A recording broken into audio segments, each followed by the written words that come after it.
Hey guys, welcome back to my channel. বরাবরের মতো আপনাদের সাথে আসি আপনাদের জানি ভাই, প্রাণী ভাই, সজীব ভাই। আজকে নতুন একটা ভিডিও নিয়ে আসি।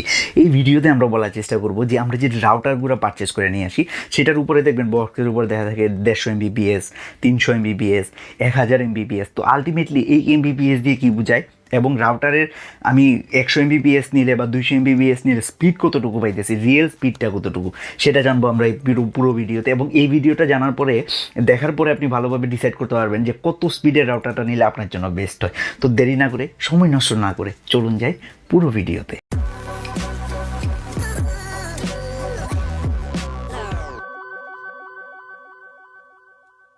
প্রথমেই বলে রাখি, বাংলাদেশের যে সমস্ত রাউটারগুলো পাবেন আপনি প্রথমে তো টিপি লিঙ্কের পাবেন, টেন্ডা পাবেন, অন্যান্য অনেক ব্র্যান্ড পাবেন, তবে নেটিস, এরকম অনেকগুলো ব্র্যান্ড পাবেন। কিন্তু খেয়াল রাখতে হবে আপনার সেই রাউটারটাই নেবেন যেটা সবচাইতে বেশি জনপ্রিয়। যেমন মনে করেন আপনি টিপি লিঙ্ক নিতে পারেন, টেন্ডা নিতে পারেন।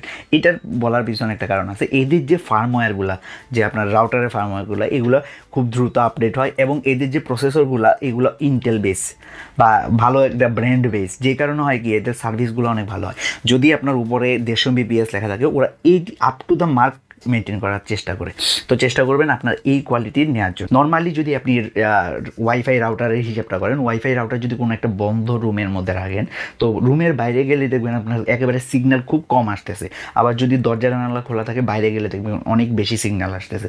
এটার কারণ হলো যে ওয়াইফাই রাউটারের যে সিগন্যালটা আছে, সিগন্যাল স্ট্রেংথটা অনেক স্বল্প দূরত্বের থাকে। যেমন এটা মাঝে কোনো বাধা পাওয়ার সাথে সাথেই স্টপ হয়ে যায়। যেমন মনে করেন 2G টেকনোলজিতে একটা দেয়াল বা দুইটা দেয়াল বেদ হয়ে যায়। যেমন আবার 4G টেকনোলজির ক্ষেত্রে কি, দেয়াল যদি মাঝে থাকে সেই ক্ষেত্রে আপনার যে স্পিড, ওই অপটিমাম স্পিডটা আসে না, যে কারণে ঘন ঘন টাওয়ার দেওয়ার দরকার পড়ে।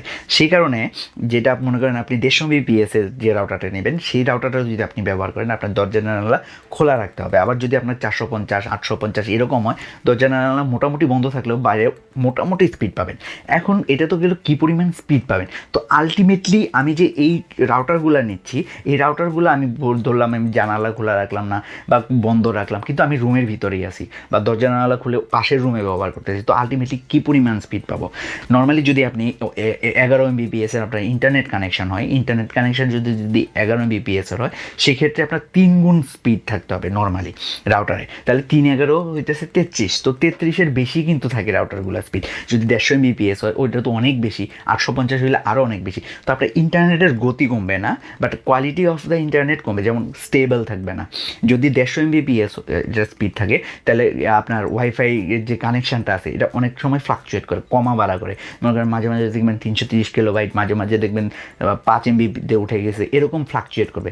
এই সিগন্যালের স্ট্রেংথটা যত বেশি হবে, 400 MBPS বা 500 MBPS বা 1000 MBPS যত বেশি হবে, এই ফ্লাকচুয়েশনটা কমে যাবে। কারণ যেটা যে ওয়াইফাইয়ের যে রেঞ্জটা, এটা অনেকটা বেশি শক্তিশালী হয়ে যায়, যে কারণে আপনার রেঞ্জটা অনেক বেশি পাওয়া যায়। তো আপনি যখনই পরবর্তীতে রাউটার পারচেস করবেন, অবশ্যই আপনি খেয়াল রাখবেন যাতে ভালো একটা ব্র্যান্ডের রাউটার পারচেস করেন। এবং হ্যাঁ, অবশ্যই খেয়াল রাখবেন আপনার যদি বাজেটটা একটু ভালো থাকে, খেয়াল রাখবেন যাতে ডিউয়াল ব্যান্ড হয়, যে রাউটারটা হবে সেটা যাতে ডিউয়াল ব্যান্ড হয় এবং মিনিমাম যাতে 450 MBPS এর উপরে থাকে। 150 MBPS যদি আপনার একেবারে টাইট বাজেট হয় নেবেন, খারাপ না, বাট যদি 450-এর উপরে থাকে, এটা হলো ওই যে ফিউচার প্রুফ থাকে না, মানে ভবিষ্যতে অনেক দিন ব্যবহার করতে পারবেন আশা করি। আর ইন্টেল বেস যদি আপনার যে মাদারবোর্ডটা থাকে বা প্রসেসরটা থাকে, তাহলে তো সেক্ষেত্রে বেস্ট। সেক্ষেত্রে আপনার ধরেন আমাদের রাউটারগুলো হয় কি, অনেকক্ষণ ব্যবহার করার পরে দেখবেন আবার রিস্টার্ট দিতে লাগে, অনেক সময় ডাটা ট্রান্সফার বন্ধ হয়ে যায়। কিন্তু যদি ইন্টেল বেস চিপগুলো থাকে, সেক্ষেত্রে কিন্তু আপনার এই রিস্টার্ট ঘন ঘন দেওয়ার দরকার পড়ে না। এটা ছিল একটা যে স্পেশাল পার্ট, আপনি এই দিকগুলো আপনি কনসিডার করতে পারেন। আর হ্যাঁ, computer tips and tricks related যে প্লেলিস্ট আছে সেটা ভাইয়ের নিচে দেওয়া থাকবে, অবশ্যই ডেসক্রিপশন বক্সে। তো ভালো থাকবেন, পরিবার নিয়ে সুখে থাকবেন। আর হ্যাঁ, ভাইয়ের অন্যান্য ভিডিওগুলো চেক করতে ভুলবেন না। আসসালামু আলাইকুম।